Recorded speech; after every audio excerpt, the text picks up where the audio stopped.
Un nuevo concepto renovado de educación desde el hogar para la familia. El grupo Hanul Pumonim de la comunidad latina y la fascinante jornada hacia la felicidad segunda temporada presentan el retorno al hogar original. Charlas del principio divino. Bajo la grata conducción de Marcelo y Elena Moreno, seguimos desenredando y revelando los hechos que marcaron la historia. Los sucesos suelen repetirse bajo un propósito poco comprendido hasta ahora. Los paralelos de la historia. Conferencias de invitado desde Costa Rica, ingeniero Alexander López. Presentado por Ministerio Latino, Hanul Pumonim. Muy buenas tardes a todos. Mi nombre es Marcelo Moreno. Estoy desde la ciudad de Chicago, aquí junto a mi esposa Elena, y queremos darle la bienvenida a este nuevo capítulo de La fascinante jornada hacia la felicidad. Segunda temporada de El retorno al hogar original. Charlas del principio divino. Les recordamos que el propósito de este webinar es difundir, educar a personas y familias con contenidos de alto valor social, basado en principios y valores absolutos. Como muchos ya saben, el principio divino está basado en las enseñanzas de los padres fundadores, el Dr. Samia Moon y su esposa, la doctora Hacha Han Moon, quienes fundaron la Federación de Familias para la Paz y Unificación Mundial en el año 1996. Bienvenido a todos, especialmente a los nuevos invitados. Les gustaría recordar que por favor regístrense. Con 80% de su participación van a tener derecho a un certificado, así que por favor no se olviden de registrarse. Junten su chat, si tiene alguna pregunta o algún comentario. Queremos agradecer con profundidad de nuestro corazón por todos los miembros de la comunidad de Hanul Pumonim, así como también al equipo técnico por hacer posible este ciclo de conferencias. Muchas gracias a todos y un fuerte aplauso a todos. Entonces, vamos a pasar al invitado de hoy. Vamos a introducir a nuestro conferencista, quien estará abordando la sexta conferencia o charla del principio divino, denominada Los paralelos históricos. Su nombre es el señor Alexander López. Él es ingeniero civil, nacido en Costa Rica, casado con la licenciada y psicóloga, la doctora Daisy Sala, desde el año 2000. Juntos han realizado conferencias sobre valores familiares, morales y espirituales por todo Costa Rica. Han viajado por Sudamérica, Estados Unidos y Asia. En el año 2019 promovieron un exitoso proyecto de unidad familiar en Costa Rica a escala nacional, el cual impactó a más de 8.000 parejas. Entonces, por favor, vamos a darle la bienvenida y recibirlo con un caluroso aplauso a nuestro hermano, el señor Alexander López.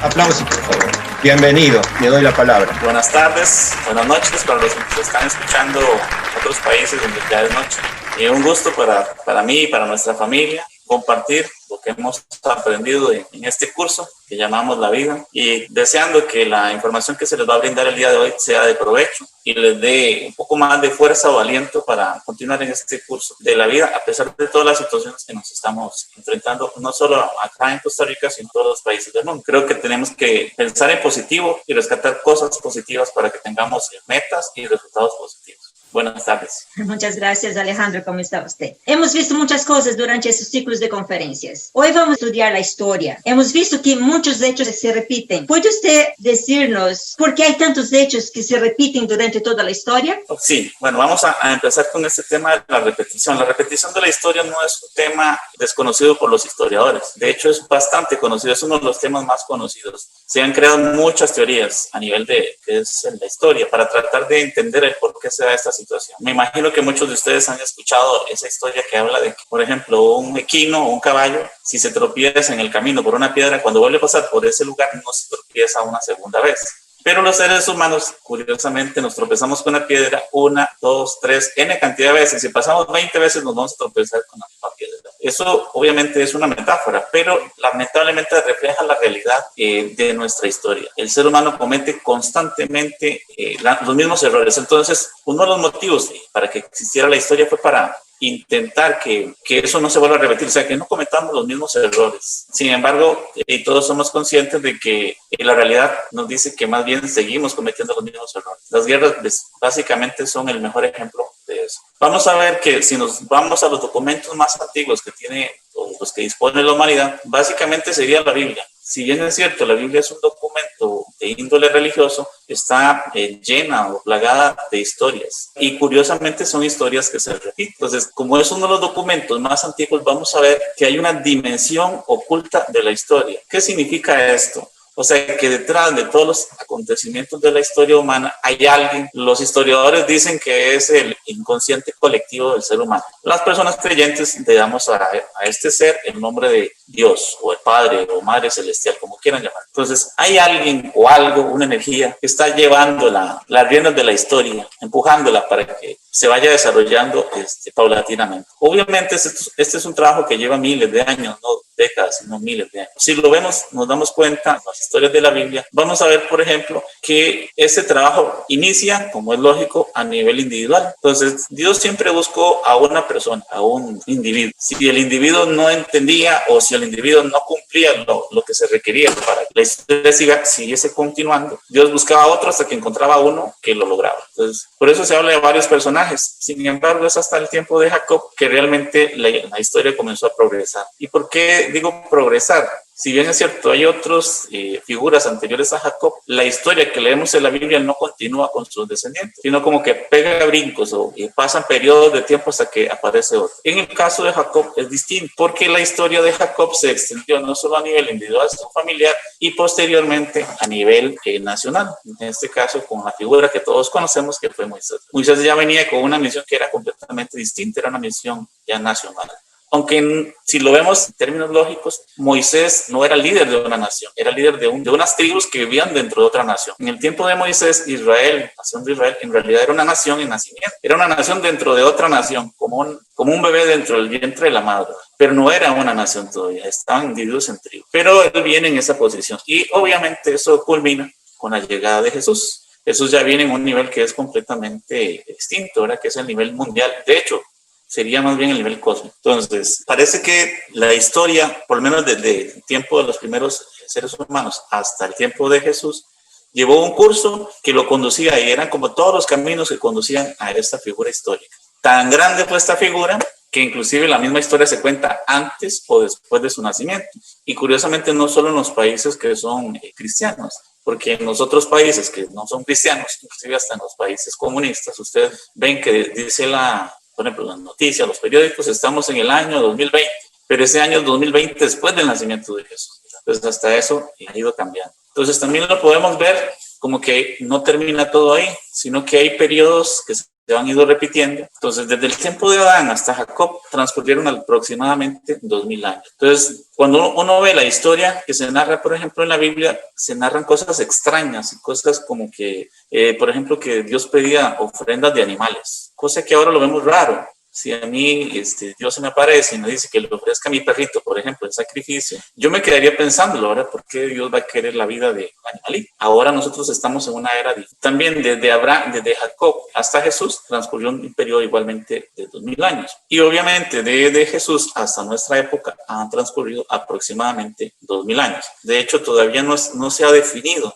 el por qué el día exacto del nacimiento de Jesús. A pesar de toda nuestra tecnología y de todos los computadores que tenemos ahora para hacer cálculos, no podemos determinar exactamente la fecha exacta del nacimiento. Algunos han creído, por un evento astronómico que se dio en la época de Jesús, que Jesús nació alrededor del año 7 antes de Cristo, o sea, que en este momento estaríamos en realidad en el año 2027 aproximadamente. Pero eso es solo una hipótesis, ¿verdad? Todavía no comprobada. El asunto es que se ha venido dando una serie de repeticiones. Esto es a nivel de lo que es la historia bíblica. Ahora, más adelante vamos a analizar con más detenimiento que, curiosamente, los mismos ciclos o paralelos se siguen repitiendo todavía hoy, miles de años después de Jesús. Entonces, la pregunta es, ¿por qué sucede esto? Muy simple. Si nosotros creamos, los seres humanos, la historia para no cometer los mismos errores y seguimos cometiendo los mismos errores, quiere decir que el objetivo de esta repetición es que aparezca algo o una generación que sí cumpla o que sí evite cometer los errores. Entonces, devolvámonos en el tiempo hacia atrás. Hace muchos años la gente se mataba por ahí y eso era lo normal. Si alguien me molestaba o si alguien, qué sé yo, me quitaba algo, me robaba algo, me generaba algún tipo de daño, yo lo solucionaba matando a esa persona. Ahora lo veríamos obviamente de una manera completamente distinta. O sea, estamos en otra época porque ya superamos esa etapa, ¿verdad? aunque todavía se siguen dando asesinatos, si alguien obviamente comete un asesinato, termina en una cárcel pagando, o inclusive en algunos países hasta con su propia vida. Pero estamos en una época diferente, muy diferente a la época por ejemplo, el tiempo de los romanos o un poco más atrás. Antes, nuestros primeros habitantes aquí en América se criticaban seres humanos, ¿verdad? Ahora uno ve eso y se escandaliza, ¿verdad? Pero ahora igual estamos en otra época. Hemos ido como mundo, como humanidad, hemos ido cambiando o atravesando estos ciclos. Más adelante, en una charla dentro de esta misma proyección, les voy a ir hablando sobre ese tema. Ahora, para continuar un poquito, vamos a ver que la historia de Israel, desde el tiempo de Adán hasta el tiempo de Jacob, se dividió en seis partes o 6 eras, por así decirlo. Antes de Adán, ¿qué existieron? Sabemos que no existían los seres humanos. Se supone que Adán es el primer ser humano. Curiosamente, si nos vamos a la geología, que es la rama de la ciencia que determina la edad del universo y obviamente también de la Tierra, la geología dice que han existido 6 eras geológicas principales. Han habido otras suberas, pero son 6 eras principales, desde obviamente que se formó la Tierra hasta que aparecimos nosotros como los seres humanos. Curiosamente, desde Adán hasta Jacob también se dan 6 periodos bastante interesantes. Y los voy a resumir rápidamente para ver cómo estos eventos que se dieron acá tienen una repercusión más adelante en las siguientes figuras hasta el tiempo de Jesús, y cómo después de Jesús hasta nuestros tiempos esos ciclos se vienen repitiendo. Entonces aquí aparece uno de los misterios más grandes que encierra la Biblia.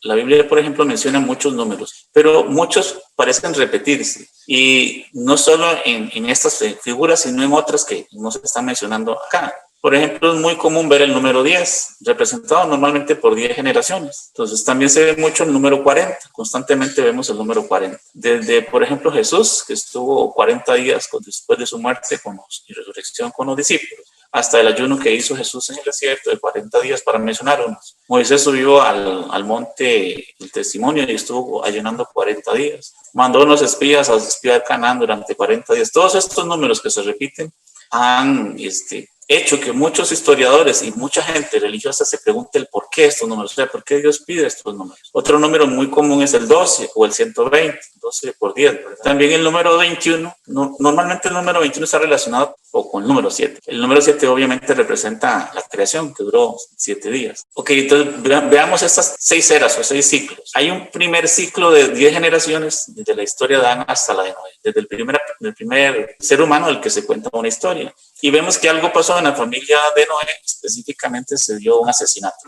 En ese momento la familia de Noé era la humanidad, no existían más seres humanos. Eran básicamente 8 personas, Adán, sus 3 hijos y las 3 esposas. Sin embargo, ya ahí hubo un asesinato. Entonces, de repente desaparece de la historia, ya Dios no vuelve a mencionar a Adán y aparece otra figura que es Noé. Noé obviamente viene 10 generaciones después de Adán. Y el periodo de tiempo fue bastante largo, fueron 1600 años. ¿Por qué tanto tiempo para 10 generaciones? En aquella época se decía que los seres humanos vivían hasta casi 1000 años. Por eso 10 generaciones, en este caso, transcurrió tantísimo tiempo. Con Noé todo cambió porque después del diluvio, la Biblia menciona que ya la gente no vivía más de 120 años. Y eso se mantiene hasta nuestra época. Difícilmente encontraremos a un ser humano que pueda tener más de 120 años. De hecho, prácticamente nadie supera esa edad. Con Noé se da también lo del diluvio.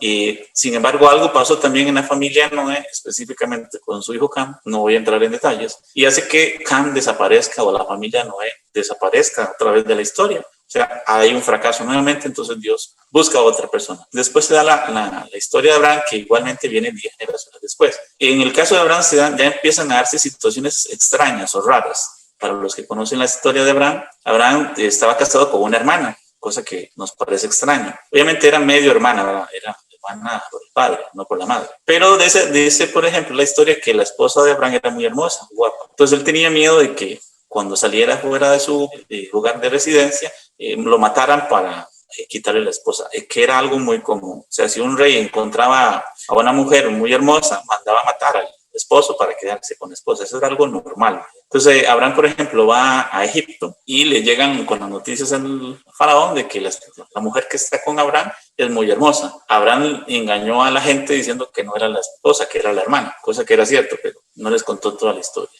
Entonces ahí dice la historia que se dieron una serie de situaciones graves, hasta un sueño que tiene el faraón, y él llama muy enojado a Abraham y le devuelve a la esposa y le devuelve riquezas, ¿verdad? Le dice, salga de aquí porque usted me engañó. Entonces él sale y se va a otro lugar donde se encuentra con otro rey, con Melquisedec, y hace exactamente lo mismo. Entonces le vuelve a decir a la gente que la esposa es la hermana, y el rey entonces toma a la esposa. Y otra vez el rey tiene un sueño, igual, entonces vuelve a llamar a Abraham, se vuelve a repetir la historia, y esta vez igual, hacen un pacto ahí, le devuelve a la esposa y unos esclavos. Entonces vemos que ya aquí empieza a repetirse curiosamente historias parecidas. Con Abraham se da la historia de su familia, ya aquí se da también lo del sacrificio de su hijo, ¿verdad? Isaac. Y entonces vemos que ya la historia continúa con la familia de Abraham. Algo sucede, o sea, hay un éxito acá y vemos que Dios continúa con esta figura. Abraham, Isaac, Jacob, que es el reino de la familia unida, que también duró 120 años, curiosamente. De hecho, Abraham quería tanto a su hijo que esperó hasta que tuviera 40 años para casarlo, cosa extraña, ¿verdad? Parece como que no quería tener nietos. Y lo mismo pasó con su hijo Jacob, con el hijo de Isaac, nieto, que también era muy mayor cuando se casó. Bueno, el asunto es que después la familia es dividida por la relación entre hermanos. Esta división tardó un total de 40 años hasta que se volvió a establecer ese periodo de unidad, y ahí se da una situación curiosa. Jacob tiene que ir a la tierra de sus antepasados, Abraham, y ahí trabajó como esclavo durante 21 años, fue como preso durante 21 años. Cuando regresa, se da la historia de José, muchos conocen la historia de José, que él entra en Egipto, y es 40 años después de que José entra en Egipto que todo el pueblo, toda la familia de Jacob entra hasta acá parecen ser simples números, simples relaciones entre parientes, sin ninguna relación entre sí. Pero vamos a ver que Dios quería, desde el primer hombre, en este caso, desde Adán, Dios quería que el ser humano cumpliera un propósito. Entonces, no lo logró con la familia de Adán, no lo logró con la familia de Noé, pero sí lo logró en la tercera familia, que es la familia de Abraham. Entonces, es tan fuerte o tan grande ese éxito que a partir de ese momento de Dios, que no tenía nombre, se llamó a sí mismo el Dios de Abraham, Isaac y Jacob. O sea, él sentía muchísimo orgullo de esas tres figuras. En otra conferencia, con más tiempo, podemos profundizar el por qué se renombraba Dios de esta manera, el Dios de Abraham, de Isaac, de Jacob, de estas tres personas. Entonces, vemos que inmediatamente cuando Jacob y su familia entran en Egipto, ellos son llevados como esclavos y van a pasar un periodo de 400 años. Yo creo que casi que todas las personas conocen la historia de la esclavitud en Egipto. Vamos a ver que este periodo lo que intenta Dios es, ya a nivel nacional, no familiar, restaurar a una figura, a un hombre, pero un líder a nivel nacional. Es hasta 400 años después que aparece esa figura, que es obviamente Moisés. Pero Moisés se le dio un encargo, ¿verdad? Cosa que era sacar al pueblo de Egipto, algo muy difícil, y llevarlo a una tierra, a Canaán. Sin embargo, Moisés no llevó al pueblo a Canaán, sino que apareció otra figura que fue Josué. Hay dos figuras acá que sí lleva al pueblo a Canaán. Pero sucedió que en Canaán ellos se encontraron con la gente que vivía en Canaán, porque en Canaán vivía gente, y comenzaron a mezclarse con ellos y comenzaron a tener muchos problemas. Entonces Dios esperó. Tuvo que pasar un periodo de 400 años donde todavía seguían siendo tribus, no habían formado un reino.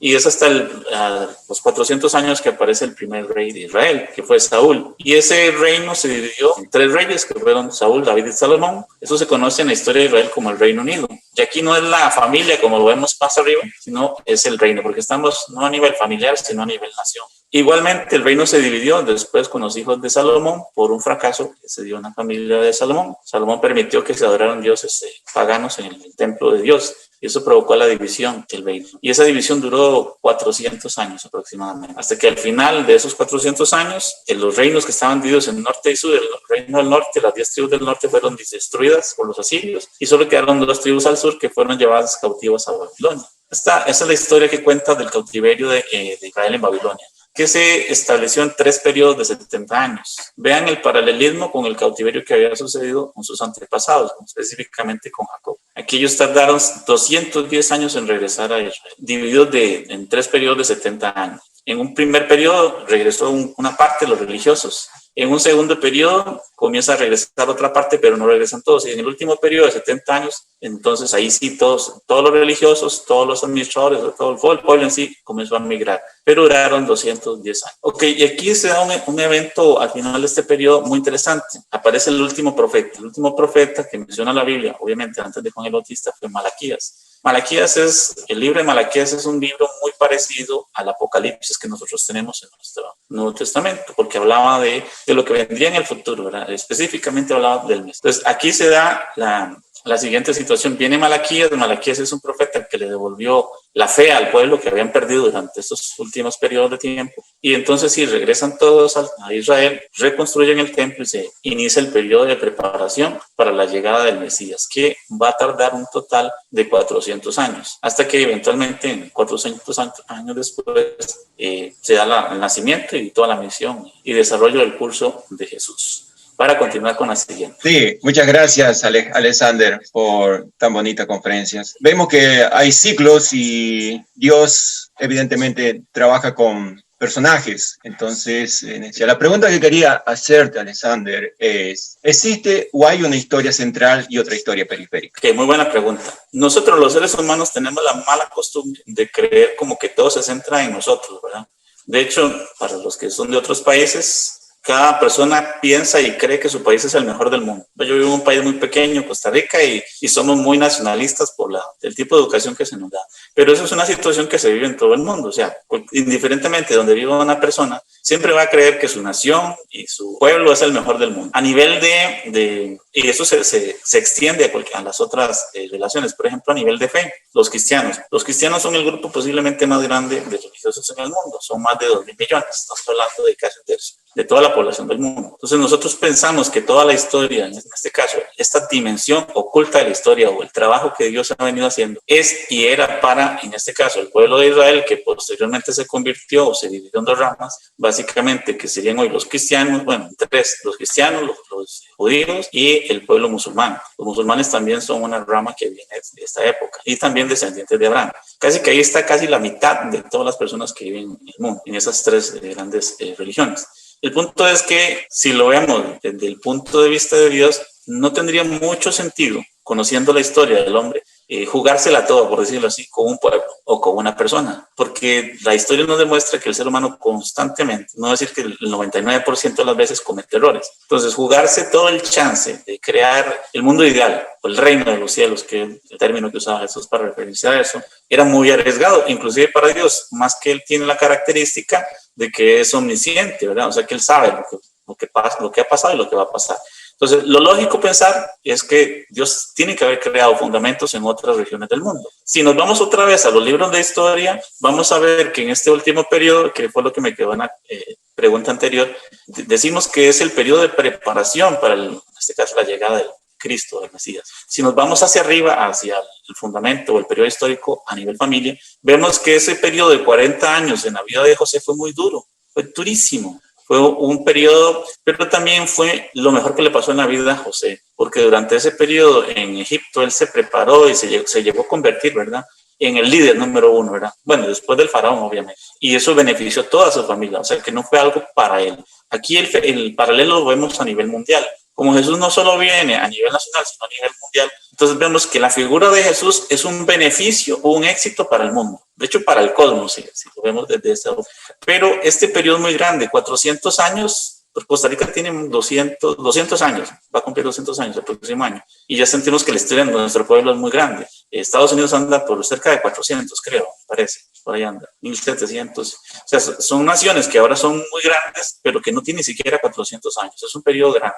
Si este es un periodo de preparación para la llegada de una figura que va a afectar al mundo o al cosmos, tiene que haber una preparación no solo en este pueblo, en el pueblo de Israel. Entonces, ¿qué dice la historia? Si nos vamos a los libros de historia de la humanidad, por ejemplo, en este periodo, o sea, en el siglo IV antes de Cristo, aparece en Grecia una figura que cambió la historia, en este caso de la política. Estoy hablando de Sócrates y Platón, muy conocidos, ¿verdad? Y su famosa república, que es la base de lo que hoy denominamos como la democracia, ¿verdad? Ya se estaba iniciando entonces un periodo de preparación para crear un gobierno, pero ¿quién iba a ser el líder de ese gobierno? Es muy obvio, ¿verdad? Entonces, y si nos vamos a otras regiones del mundo, por ejemplo en la China, o en China, que es donde se encuentra otro porcentaje muy grande de la población, vemos que en el siglo IV aparece un sabio, un filósofo, que se conoce como Confucio, y él crea toda una revolución, basado básicamente en la ética familiar. Por ejemplo, Confucio hablaba de que lo más importante es la ética familiar, el respeto a los mayores, y que eso se tenía que trasladar al gobierno. De hecho, él tuvo mucho éxito cuando fue nombrado administrador de uno de los reinos en aquel momento. China estaba dividida en varios reinos. Tuvo muchísimo éxito y todos los otros reinos se peleaban que Confucio pudiera ser el administrador, la mano derecha en este caso del reino. O sea, y este tipo de políticas, que si bien es cierto son de índole familiar, pasan también por la parte religiosa. Confucio es el fundador del confucianismo, que es una de las grandes religiones también de la humanidad. Y su mensaje es casi una copia del carbón de lo que Jesús venía después a mostrar sobre la relación entre padres, hijos y mayores, ¿verdad? Básicamente estaba enseñando lo mismo que Jesús iba a enseñar años después. O sea, aquí vemos una preparación ya a nivel de la familia, que se puede extender también a la política. Y si nos vamos a la India, que es otro país que es muy poblado, donde está otro porcentaje muy, muy grande, encontramos que en esta época, en el siglo IV, específicamente entre el año 563 al 483 a.C., aparece Siddhartha Gautama, más conocido a nivel mundial como Buda, el creador del budismo, que es una de las religiones más grandes del mundo, una de las 4 grandes religiones del mundo. Señor que es hindú, hay gente que lo confunde con los chinos, no, él era de la India, era hindú. En la India no tuvo tanta aceptación como sí la tuvo posteriormente en países como China, Japón, toda la parte de Asia. Ya él inicia toda una nueva revolución, curiosamente en este periodo de 400 años, para lo que es el desarrollo personal, la búsqueda del crecimiento espiritual o de la espiritualidad, como lo conocemos ahora. Y eso generó un cambio en millones de personas, ¿verdad? Que todavía hoy tiene repercusiones en el campo personal. O sea, era la preparación, como que tengo que buscar la manera de desarrollar mi espíritu o mi crecimiento espiritual porque viene algo muy grande. Obviamente, Buda ni sus seguidores entendían que era lo que venía. Venía entonces esta figura cósmica, porque para los que somos cristianos, la figura de Jesús, más que una figura mundial, es una figura cósmica. O sea, Dios estaba preparando todos los lugares, hasta todo el mundo, en todas las diferentes regiones, para la llegada de este personaje que iba a cambiar la historia. Sabemos nosotros, 2000 años después, que cambió la historia, pero no sabíamos, inclusive el mismo pueblo de Israel no tenía ni siquiera idea de cuál era la misión exacta o concreta de Jesús. Pensaban que era una misión a nivel de nación, como que Él los iba a salvar de la esclavitud del Imperio Romano y que a través de esto ellos se iban a convertir como los líderes del mundo, ¿verdad? Como los, no sé, administradores de todos los bienes del mundo. Porque habían algunas profecías que hablaban sobre eso, ¿verdad? Como que todos los países le iban a dar la riqueza, en este caso al pueblo de Israel. Algo parecido a lo que sucedió en el tiempo del profeta y el rey Salomón. En el tiempo de ellos se vivió el mayor esplendor de toda la historia de Israel, donde naciones de todo el mundo mandaban sus barcos y su oro y sus piedras preciosas a la nación de Israel por todo el comercio y todas las relaciones políticas que había establecido esta figura. Pero Jesús, comparándolo con Salomón, era muchísimo más grande, ¿verdad? O sea, imaginemos el potencial que se iba a desarrollar. Sin embargo, algo sucedió en la historia de Jesús, que eso es algo que ya vimos anteriormente en otra conferencia, ¿verdad? Entonces a los suyos fue enviado, pero como Jesús lo mencionó en la parábola de los labradores malvados, cuando el padre mandó al hijo a la viña, los labradores lo asesinaron, ¿verdad? En vez de darle el fruto de la viña. Y por eso se dio entonces un curso después de Jesús. La relación del pueblo de Israel decayó después de la aparición y muerte de Jesús, y estuvieron vagando por el mundo como proscriptos, rechazados por todos, ¿verdad? Hasta inclusive poco antes del descubrimiento de América, fueron echados inclusive de la península ibérica. En aquel momento no existía España, y ningún país los aceptaba, hasta que un grupo de ellos decidió venir a América. Por eso en América existen muchos judíos. Curiosamente en Costa Rica se fundó por 34 familias sefarditas. Los sefarditas eran una rama de los judíos. Y aquí durante casi 200 años, en los primeros 2 siglos, no existió, a pesar de ser una zona católica, no existió ningún templo. Las personas no querían hacer templos católicos porque eran descendientes sefarditas, o sea, eran judíos básicamente. Después fueron obligados, y tal vez por eso la relación aquí católica en Costa Rica es un poco diferente, en el sentido que el costarricense es como más tirado hacia costumbres judías. De hecho, Costa Rica tiene una relación muy fuerte con Israel porque tenemos, yo inclusive soy descendiente por 3 líneas de judíos. Entonces, un porcentaje muy alto de la población tiene esa rama. Y todo esto se da por la situación que se dio en esta época de Jesús. Entonces vemos que en la dimensión oculta de la historia, todo se confabulaba para este periodo específico de la historia. O sea, aquí, con la llegada de esta figura, que era la figura de Jesús, iba a haber un cambio radical a nivel mundial. Era el nacimiento de una nueva cultura que iba a tomar ya el fundamento que se había establecido en otras naciones. Es muy probable, eso es una cuestión que yo creo a título personal, que eso se iba a tomar las ideas de Sócrates y Platón para crear un modelo de democracia, posiblemente mucho mejor que el que tenemos ahora, que las ideas de Confucio iban obviamente a calzar como anillo al dedo cuando los seguidores de Jesús llegasen allá, y igualmente cuando llegaran a lo que es en todo el ámbito y conocía ya Buda, ¿verdad? Porque Buda inclusive habló de figuras que venían después de él, y habló de que después de él iba a venir uno más grande que él. Entonces, que todavía los budistas lo están esperando. Ellos le llaman, por ejemplo, el Maitreya, que sería el equivalente en el cristianismo a decir como la segunda llegada. Pero en aquel momento el Maitreya sería, obviamente, para nosotros sería la llegada, en este caso, de Jesús. Entonces vemos toda una preparación, no solo a nivel nación, sino a nivel mundo, para la llegada de esta figura. Pero cuando llega Jesús, sabemos lo que sucedió, ¿verdad? Para que Jesús pueda hacer todo esto, para que él pueda tomar las semillas de todo lo que se había sembrado durante estos últimos 400 años, sí o sí, la gente tenía que unirse con él. Por eso Jesús le dijo a sus discípulos, cuando le preguntaron qué tenía que hacer para hacer la voluntad de Dios, y les dijo muy claro, creer en que Dios ha enviado. Hoy, 2000 años después, sabemos que no era suficiente. Porque sí, yo creo en mi presidente, pero si no lo sigo, el país no avanza. Igual, si yo creo en Jesús, como también creen en Jesús los que están en las cárceles descontando penas enormes, no se logra nada, ¿verdad? Es creer y seguir, ¿verdad? Y ayudar también, obviamente. Hoy sabemos que esta parte es muy importante, porque, por ejemplo, Judas Iscariote creía en Jesús, era uno de sus discípulos y era en el que Jesús tenía más confianza. ¿Cómo sé yo eso? Por el que administraba el dinero, ¿verdad? Yo no le doy la administración del dinero a cualquiera, sino al que tengo más confianza. Entonces, no es suficiente solo con creer, sino es creer y seguir. Donde Él me diga, hay que hacer esto, vamos. ¿Dónde? Ayudo, pongo. Y 2000 años después, nosotros también sabemos que, ¿por qué no existe el reino de los cielos? Y Jesús habló que ya venía y que estaba muy cerca. Porque la gente no se unió a construirlo y Él no lo podía hacer solo. Entonces, estamos en ese periodo tan importante de la historia en donde vemos que todo eso que confluía en esta figura no se logró establecer, por lo menos no como Dios lo tenía planeado. Entonces tiene que darse una postergación y ya Jesús habla de la segunda llegada, o sea que no va a ser en este momento sino más adelante. Y muy inteligentemente Jesús no les dijo que iba a pasar mucho tiempo, sino que les dio la sensación de que ya venía inmediatamente. Por eso el cristianismo está todavía hoy esperando que ya casi viene. Con eso concluyo.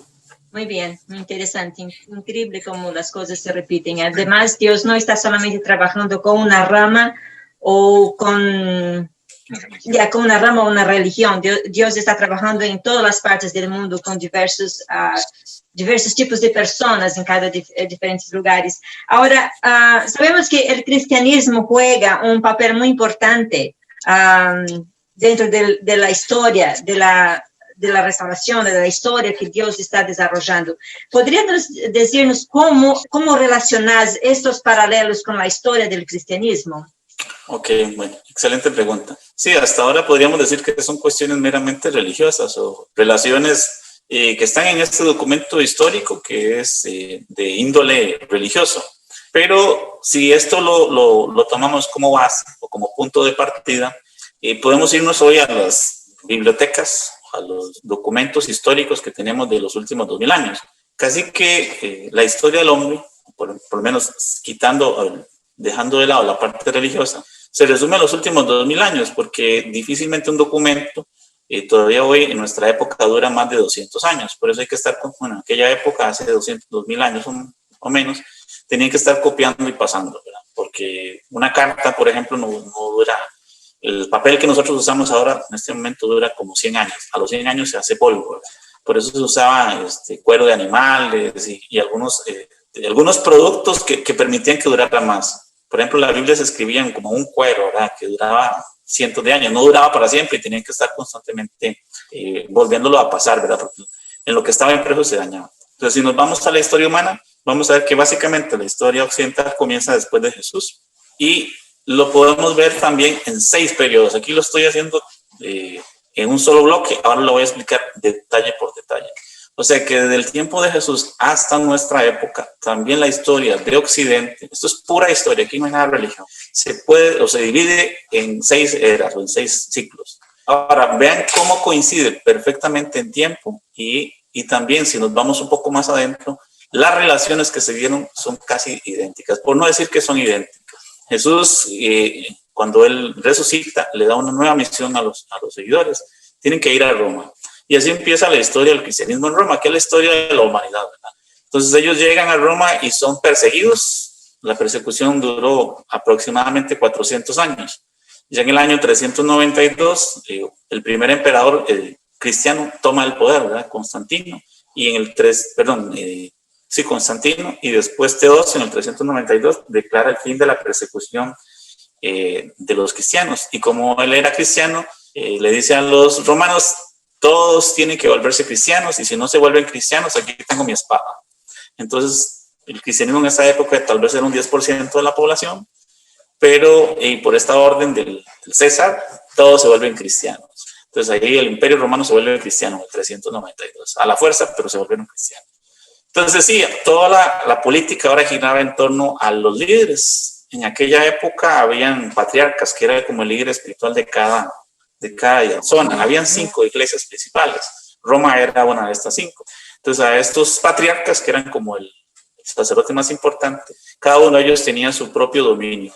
Ellos gobernaron a la par de los emperadores un periodo de 400 años, hasta que en el año 800, de hecho es el día de Navidad del año 800, eso dicen los libros de historia, el Papa León III coronó o ungió al primer rey cristiano, o emperador cristiano, Carlomagno, que es una figura histórica muy conocida. Y con Carlomagno inicia una historia completamente distinta, porque vemos que los reinos que en esta época, antes de Carlomagno, se habían dividido igual como tribus o pueblos, se unen todos en un solo reino.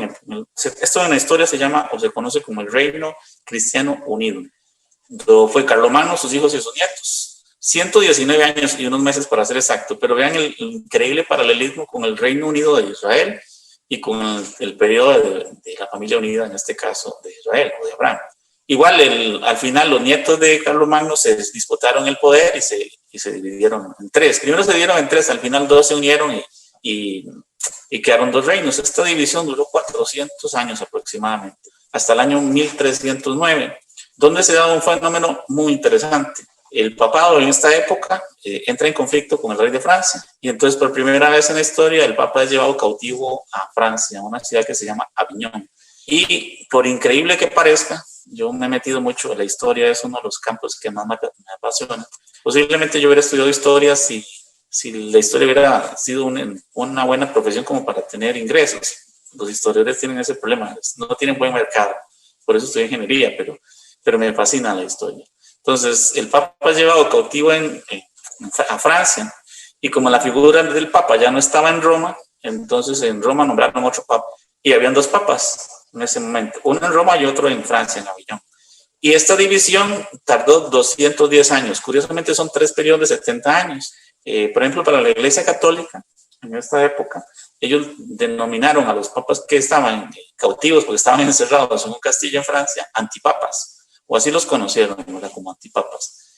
Son 3 periodos de 70 años, curiosamente, ¿verdad? Vean el paralelismo con el curso a nivel nación y el curso familiar, ¿verdad? Esto concluye ya en 1517, cuando vuelve a haber solo un solo papa, ¿verdad? Se centra en Roma. Pero aquí aparece una figura muy semejante a la que había aparecido paralelamente hablando en la época de la nación de Israel. Esta es la época de Martín Lutero. ¿Se acuerdan que les hablé de Malaquías, que era el reformador de la fe judía? Bueno, Martín Lutero es el reformador de la fe cristiana. En ese sentido, ambos son iguales. Le devuelven la identidad al pueblo, en este caso al pueblo cristiano, Martín Lutero, de que lo más importante es la preparación porque Cristo estaba por venir. Lo mismo que decía Malaquías, ¿verdad? Cristo está por venir, en este caso Jesús, ¿verdad? Aquí Martín Lutero hablaba en este caso de la segunda llegada de Cristo, por supuesto. Ahora, hay otro paralelismo que es para mí fundamental entre la historia de Malaquías y la historia de Lutero. Antes de Malaquías hacia atrás, el pueblo de Israel tenía una sola fe, que es la fe judía, o sea, una sola religión, no tenía divisiones. Pero en el tiempo de Malaquías, en el año 332 antes de Cristo, para ser exacto, Israel fue invadida por el conquistador griego, Alejandro Magno. Alejandro obligó a los judíos a traducir las Sagradas Escrituras del Antiguo Testamento al griego. Esa traducción tiene un nombre, de hecho todavía existe, se llama Septuaginta. Se llama Septuaginta porque obligó a 70 sacerdotes que hablaban griego y hebreo a traducirla. Esa Septuaginta fue el documento que se tradujo para tener el Antiguo Testamento, posteriormente en latín y después en los idiomas de Europa, español, inglés, francés, alemán. El punto es que cuando se traduce la Biblia o el Antiguo Testamento, se divide el judaísmo en muchas denominaciones. Ya en el tiempo de Jesús se habla de varias denominaciones. Por ejemplo, se habla de los fariseos, de los saduceos, de los esenios. También había una rama que se llamaba los nazaritas y había discusiones y pleitos entre ellos por cuestiones netamente religiosas. Unos creían en la resurrección, otros no creían y otros pensaban que tenían que irse como mendigos al desierto. Entonces Jesús viene y hay una tremenda división de la fe judía. Pero en el tiempo de Martín Lutero también es la época en la que se creó la primera imprenta, 1492, Juan Gutenberg, ¿verdad? En Alemania. Y el primer libro que imprimió esa imprenta fue la Biblia. De hecho, fue una traducción, si no me equivoco, al alemán, que era la versión latina de la Septuaginta al alemán. Y eso que generó un revuelo. De hecho, algunos murieron por esas traducciones que se hicieron. La versión que nosotros usamos ahora en Latinoamérica se llama Reina Valera. Es una traducción al español de esta traducción que se hizo. El punto es que antes de Martín Lutero, el cristianismo era una sola fe, que era la Iglesia Católica. Después de esto, y con Martín Lutero a la cabeza, el cristianismo se dividió. Vean el paralelismo increíble, ¿verdad? Ahora no es el judaísmo, sino es el cristianismo que se divide. Y hoy, 400 años o más después, el cristianismo está dividido en posiblemente más de 1000 denominaciones. Entonces, este último periodo de Martín Lutero para acá está paralelamente ubicado en el periodo de preparación para la segunda llegada. O sea, estamos en el último periodo de preparación para la llegada de Cristo. Entonces, vamos a verlo rápidamente. Vean cómo se va repitiendo los periodos y cómo los términos son exactamente iguales. Periodo de tiempo semejante, con personajes semejantes, con personas que tienen vidas semejantes. Todo esto para llegar entonces a la culminación de la historia. Y voy a hacer un repaso rápido para entenderlo ahora desde el punto de vista netamente histórico. Entonces, el primer periodo fue en el periodo de persecución bajo el Imperio Romano. Habían características que tenían las personas que vivieron esa época, que eran casi idénticas a las que se tenían en el periodo paralelo anterior. Por ejemplo, Jesús, sus 12 apóstoles y sus 70 discípulos dieron inicio al cristianismo. A nivel de Israel fue Jacob, sus 12 hijos y sus 70 familiares. Vean el paralelismo. El cristianismo tenía como día sagrado el sábado, la comunión y el bautismo. Y en vez de ofrendas, era la vida de los mártires, ¿verdad? En el caso de Israel era el sábado, el día sagrado, que todavía sigue siendo, la circuncisión y los sacrificios de animales. Bueno, ellos pasaron 400 años de esclavitud en Egipto, el cristianismo entonces 392 392. Ellos tenían entonces la ley mosaica, que era la ley sagrada, y nosotros, en cristianismo, el Nuevo Testamento. En el año 302, entonces el emperador Constantino prohibió la persecución, pero fue hasta Teodosio primero, en el 392, que realmente obligó, como les explicaba a la gente, o se volvía cristiano o lo pasaban por la espada, ¿verdad? Y creo que la mayoría decidió hacerse cristiano. Hasta yo, ¿verdad? Si me obligan de esa manera. El segundo periodo es el periodo de los patriarcas. Habían 5 patriarcados: Roma, Jerusalén, Antioquía y Alejandría y Constantinopla. 5 líderes, ¿verdad? Uno en cada región. El patriarca tenía funciones de profeta, sumo sacerdote y ley. O sea, resumía en una sola figura todo. El sistema que existía de gobierno se llamaba feudalismo. O sea, hay un dueño que tiene la tierra y se lo da a otros para que lo trabajen y le den frutos. Entonces, ellos, los cristianos, después de la persecución romana, expandieron el evangelio entre las tribus germánicas en Europa occidental, lo que sería hoy Alemania, Dinamarca, los países nórdicos, que ellos ya tenían tradiciones religiosas, de hecho eran bastante paganos. Entonces, también se da en este periodo de los patriarcas la invasión de los hunos, que fue del 392 al año 800. Y ellos tuvieron un enorme conflicto, obviamente, con los cristianos, porque ya el Imperio Romano se había vuelto cristianos. Entonces, había un choque entre los que llevaban o trataban de llevar el evangelio y estos tribus paganas, ¿verdad? Y para terminar de ajustarla, desde el sur, o desde África, venían los musulmanes también ya empezando a hacer estragos, ¿verdad? Entonces estaba como en una tenaza, digamos, el cristianismo, por el norte y por el sur, ¿verdad? En esta época. Después de esta época aparece entonces el reino cristiano, porque al no haber una nación y ser tribus eran fácilmente dominadas, o sea, no había un ejército y un líder que lo dirigiera para luchar contra ellos. Este periodo duró 120 años, fueron Carlomagno, sus hijos y sus nietos, 3 generaciones. 119 si vemos los libros de historia para ser más exactos, pero usando el paralelismo vemos que prácticamente son 120. Y curiosamente Carlomagno, que era un devoto cristiano, decidió construir una ciudad, la ciudad de Dios, que era el libro que va escrito San Agustín, como una preparación para la llegada del Mesías. Él como cristiano también quería y esperaba que en cualquier momento llegara el Mesías. Entonces decidió crear o construir la ciudad de Dios. La ciudad de Dios es un libro muy famoso que escribió San Agustín, uno de los santos de la era cristiana, ¿verdad? En esta época. Entonces, en esta época, ¿qué quería o qué necesitaba Dios? Establecer condiciones para enviar al Mesías. O sea, en esta época que era cercano al año 1000, Dios podría haber inclusive enviado al Mesías si se hubieran establecido las situaciones o condiciones. Algo sucedió y básicamente fue la relación entre el papado y el rey. Carlomagno, sus hijos y sus nietos nunca se unieron con el papa. Una en la posición externa y una en la posición interna. Y de hecho hubo hasta asesinatos en esa época, fue algo muy, muy grave, ¿verdad? Entonces, lamentablemente nunca se dio y al final de este periodo viene entonces el reino cristiano. Aquí vemos que la división interna estaba entre monjes, papa y el rey. Entonces, ellos tenían y administraban ahí el poder. Obviamente el rey se encargaba de la parte administrativa, el papa y los monjes de la parte religiosa. Sin embargo, la idea original del papa de esa época, que era León III, era que el rey fuera como un títere y él seguir haciendo lo que sus antecesores habían hecho, o sea, llevar todo el control de todo. Al no darse esto es que se genera entonces el conflicto y como les decía, hubo hasta asesinatos. Pueden ir a los libros de historia y leer toda la oscuridad que se dio lamentablemente en esta época. Entonces, al final el reino cristiano se divide en tres, pero 2 de esos se unen, ¿verdad? 2 de los nietos de Carlomagno. Y vamos a ver una división muy semejante a la que tuvo Israel. Israel tuvo una división norte-sur, en este caso el reino cristiano tuvo una división este-oeste, ¿verdad? Desde el año 913 hasta 1309.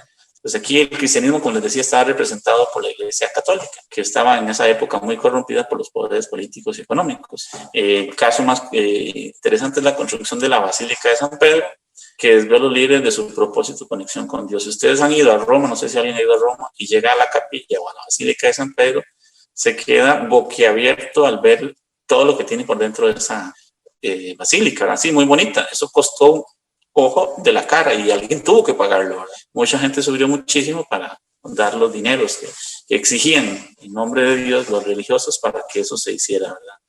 Y obviamente ellos vivían en un lujo indescriptible, ¿verdad? Para la época. Ahí vemos otro paralelismo. En la época del reino dividido de Israel fue la época en la que Dios más envió profetas. En esa época envió 11 profetas. Dios envió en total 17 profetas a todo el pueblo de Israel antes de Cristo. Solo en esta época del reino dividido envió 11, casi todos. Igual en la época paralela del cristianismo, que es el reino dividido cristiano, es la época de mayor cantidad de profetas. Pero en este caso serían santos. Ejemplo de eso, Santo Tomás de Aquino, San Francisco de Asís y muchos otros, ¿verdad? Que en este caso Jesús enviaba como un intento de hacer una reforma interna, de parar toda esa enorme corrupción. También se dio lo de las cruzadas, que es un evento bastante triste de la historia cristiana, que fueron 7 cruzadas en un periodo de más de 200 años, que culminaron con el traslado al final del papado a Avignon, del sur de Francia. Entonces vemos acá la división del reino, no fue norte-sur, fue este-oeste. El reino de Francia estaba al oeste y el Sacro Imperio Romano estaba al este. Esta división Caín y Abel, nosotros la estudiamos porque la división normalmente la crea Dios. Dios divide para construir. Entonces Dios divide Caín y Abel, Jacob y Esaú, para que Jacob y Esaú se unan o Caín y Abel se unan. Pero en vez de unirse, más bien terminaron con conflictos terribles, ¿verdad? Entonces, por así decirlo, secuestraron al Papa, lo tuvieron preso durante 10 años, eso provocó guerras, periodo, no voy a entrar en detalles porque fue muy, muy duro. Al final terminaron devolviéndolo y el Papa otra vez volvió a Roma. Pero en vez de solucionarse la situación, estalló un conflicto muy grande y eso provocó al final la revuelta o los reformadores internos, ¿verdad? Como Santa Catalina de Siena, Wycliffe. Wycliffe fue uno de los que tradujo la Biblia de latín al inglés, si no me equivoco. Huss también, y pagaron ese pecado con su vida, ¿verdad? Los asesinaron, porque era un pecado traducir la Biblia, que hoy nosotros podemos ir y comprar en una biblioteca. Y el último periodo, ya para ir terminando, que es el periodo de la preparación para la segunda llegada, que se da con Martín Lutero. Inició, ¿verdad? Cuando él escribió 95 tesis, 95 puntos con fundamento bíblico del por qué todo lo que estaba haciendo en ese momento el papado, básicamente por recoger dineros para construir las grandes obras, no tenía ningún fundamento, ¿verdad? Y ahí estalló la reforma. Él estuvo cerca a ser asesinado. Al final, creo que no lo asesinaron, logró escaparse, pero provocó que se dieran guerras inclusive en Europa durante largos periodos. Esta fue una época externamente buena porque hubo muchos descubrimientos, por ejemplo la imprenta, la revolución industrial, la tecnológica, las comunicaciones, y el ambiente interno, bueno, obviamente la reforma y la contrarreforma, que también se conoce como renacimiento, y la expansión a nivel mundial de las 5 esferas culturales: la judeocristiana, el confucianismo, el budismo, el hinduismo y el islam. Porque la imprenta permitió que conocimientos de otras regiones del mundo se pudieran accesar en nuestro propio idioma. De hecho, todavía nos beneficiamos de eso. Y vemos ese paralelismo en este recuadro, era muy claro. O sea, la historia se está repitiendo no solo en la Biblia, sino también en la historia de Occidente. Y viene y va dirigida a un fin, a un propósito, ¿verdad? La llegada de una figura, en este caso gigante, cósmica, ni siquiera es mundial, ahora es cósmica, ¿verdad? Que va a cambiar o que puede cambiar la historia, porque otra vez vuelve a suceder lo mismo, ¿verdad? De nada le sirve a Dios mandar a una persona si la gente no se une con esa persona. Entonces, con eso concluimos la pregunta. Qué conferencia, wow. Un grande aplauso, por favor, para nuestro conferencista. Increíble. Entonces podemos ver de que hay ciclos y que la historia tiene un origen y evidentemente está conducida hacia tener una finalidad. Alexander, tengo una pregunta para usted. Sí. Quería preguntarle, de todos esto ya digamos es algo personal en su vida, de todos los capítulos que hemos visto aquí hasta ahora, que son el número 6, se han expuesto varios temas del principio divino. ¿Cómo o qué es lo que más a usted le ha impactado, lo llevó a cambiar en su vida? Curiosamente es esta conferencia de los paralelos de la historia, los ciclos de la historia. ¿Por qué? Bueno, la historia no se construyó en poco tiempo, sino en mucho tiempo, ¿verdad? Lleva miles de años. Entonces, es muy fácil que una persona tuerza una historia. O sea, y hay muchísimos casos, ¿verdad? El comunismo es una de ellas, ¿verdad? Sin embargo, estamos hablando de un fenómeno que es muy conocido a nivel de historia, que es en este caso los ciclos o las repeticiones, que hasta ahora no tenía una explicación. Habían teorías, pero a nivel científico, pero no hay una explicación. Y a nivel religioso tampoco hay una explicación, ¿verdad? Saben que hay un fenómeno ahí que se da y no lo entienden. Como por ejemplo cuando el faraón intentó matar a Moisés cuando nació, ¿verdad? Y mandó matar a todos los niños. Y siglos después se da el mismo fenómeno con Jesús, ¿verdad? Que el rey decide matar a Jesús niño y entonces manda a matar a todos los niños. O sea, se repite la historia, ¿verdad? Pero nunca se entendió el por qué. O sea, ¿por qué matar a un rey que ni siquiera es adulto todavía? O sea, para que no llegue ni siquiera a ser rey. En este caso, el faraón quería matarlo a Moisés porque según sus adivinos iba a ser una figura que iba a poner en peligro la estabilidad de Egipto. En el caso de Jesús era porque iba a ser rey, ¿verdad? El concepto mesiánico que tiene todavía hoy el pueblo de Israel es que el Mesías es el rey. De hecho, en el Antiguo Testamento aparece más de 400 veces esa palabra, Hamashim, o Mesías, que significa básicamente, en traducido al hebreo, significa el rey. Por eso Saúl era el Hamashim, el Mesías, el ungido, que también significa lo mismo, ungido. Pero hubo muchas figuras en la historia bíblica que tuvieron ese título. David, ¿verdad? El ungido, Salomón, los profetas también, y algunos líderes. El punto es que Jesús era más que un rey, porque era un rey y era profeta al mismo tiempo.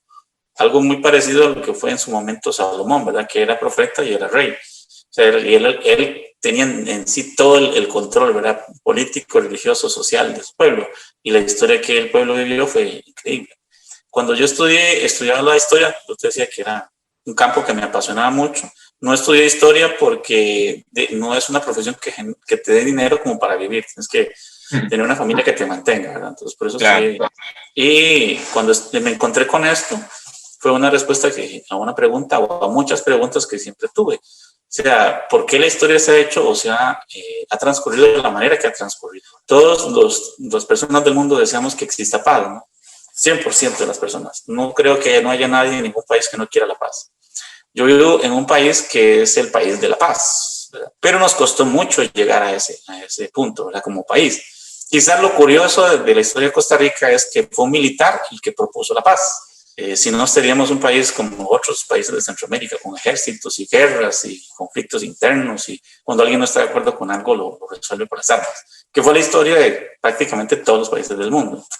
De hecho, Costa Rica ha exportado la paz, y bueno, Panamá eliminó el ejército y hay dos países más que ya lo eliminaron, Suiza, pero eso lo hicieron antes, ¿verdad? Como un país neutral. Padre Moon le decía a un expresidente que era muy cercano a él, al doctor Rodrigo Carazo, que fue un presidente de los años 80 acá en Costa Rica, muy cercano a él. Él le llamaba, le puso un apodo, un mote, le decía presidente de la paz, así le decía a don Rodrigo. Yo conocí a don Rodrigo y él era un poco del lado izquierdo, ¿verdad? No era comunista, pero tenía ideas de ese lado. Y me llamó la atención porque él nos contó historias a mí y a mi familia que nosotros como costarricenses desconocíamos. Ahora que estaba estudiando esto, me recordé de una historia que fue cuando el reverendo Moon quería ir a Corea del Norte. Había un colombiano, hermano Antonio Betancourt, me imagino que algunos lo conocen, que es un gran líder, y dice que cada vez que ellos intentaban entrar a Corea del Norte le decían, no, si viene aquí lo matamos, porque su líder es un anticomunista. Entonces dice que ellos estaban desesperados porque tenían un plazo para poder entrar a Corea. Y Antonio llamó a don Rodrigo y le dijo, presidente, ¿usted puede ayudarnos? Entonces él hizo una carta y se la mandó a Corea y le dijo, no. Entonces Antonio le dijo, no, rechazaron su carta, presidente. Entonces dice Rodrigo, me contó Rodrigo, tomé el teléfono y llamé a Fidel Castro. Amigo, ¿qué ocupa mi amigo? ¿Qué necesita? Necesito un favor. ¿Qué? Necesito una visa de entrada a Corea del Norte. Sí, claro, lo que tú crees. ¿Para quién? Para fulano. Ok, ya te llamo. Y en 10-15 minutos ya tenía al presidente llamándole, dice, ya tiene visto y va con aprobación mía. Wow. Y es donde decía don Rodrigo, vea lo que es Dios, hasta el diablo usa para sus propósitos. Y así entró, bueno, obviamente el padre y toda la comitiva de Corea del Norte. De hecho, hace como una semana estaba leyendo esa parte, ¿no?, de todo lo que sucedió.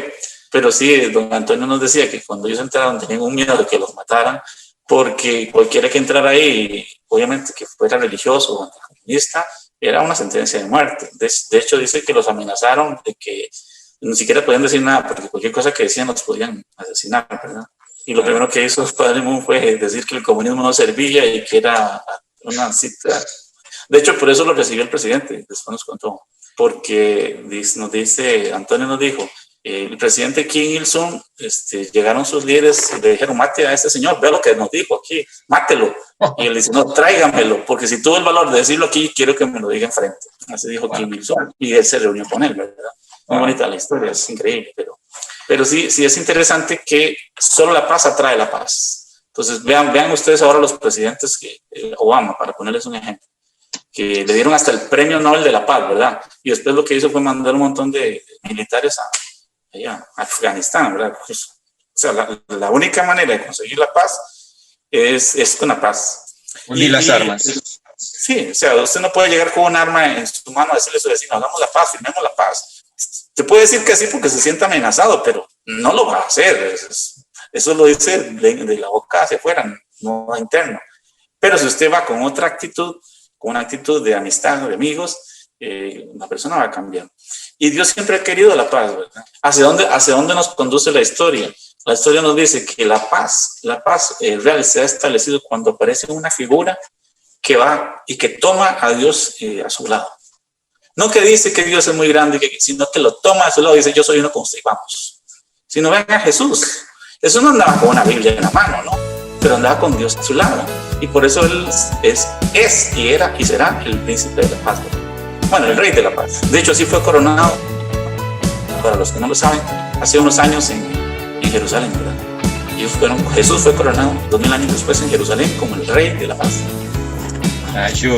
Amén. Ya, un aplauso por favor. Aquí creo que ya concluimos esta fase. Gracias. Hasta luego. Gracias. Hasta luego. Daisy Salas. Presentado por Chao, Ministerio mucho gusto. Latino. Hannah Pumonim. Sí, hasta luego. Excelente conferencia a su esposo.